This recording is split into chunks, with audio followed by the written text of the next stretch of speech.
আগের দুটো part already uploaded. যারা দেখোনি তারা প্লিজ গিয়ে আমার ইউটিউব চ্যানেল বা আমার ফেসবুক গিয়ে দেখতেই পারো, বা আমার ইনস্টাতেও দেখতেই পাচ্ছ।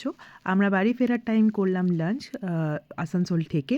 তো কী কী খেয়েছিলাম সেটা ভিডিওটা দেখেই নিয়েছো, কিন্তু যখন আমরা দুর্গাপুর ঢুকবো তো সেই টাইমে অন্ডালের কাছেই আমাদের সাথে হয়ে যায় একটা ইনসিডেন্ট। একটা গাড়ি আমাদের পেছন থেকে এসে ধাক্কা মারে, একটা লজিস্টিকের বড় গাড়ি। সেই গাড়িটার ভিডিও তোমাদের সাথে শেয়ার করছি। সেটা হলো এই গাড়িটা অনেকটাই বড় গাড়ি, কিন্তু সে কোনো মতেই স্বীকার করছিল না। আমাদের অনেকক্ষণ ওখানে টাইম ওয়েস্ট হয়, মানে ঝামেলা হয় রীতিমতো। তো গাড়িটা সারাতে দিতে গেছিলো যখন বাবা, তখন আমরা একটু ঢুকলাম দুর্গাপুর উৎসবে।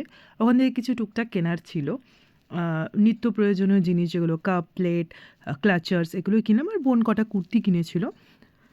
আর আমি এই দোকানটা থেকে আগেও একটা ব্যাগ কিনেছিলাম, বেশ কালেকশন খুব ভালো, যারা কিনেছো তারা জানো। তারপরে বাড়ি আসলাম প্রায় 9:30 পৌনে 10টার সময়। আর আজকের ব্লগটা এইটুকুনি, টাটা।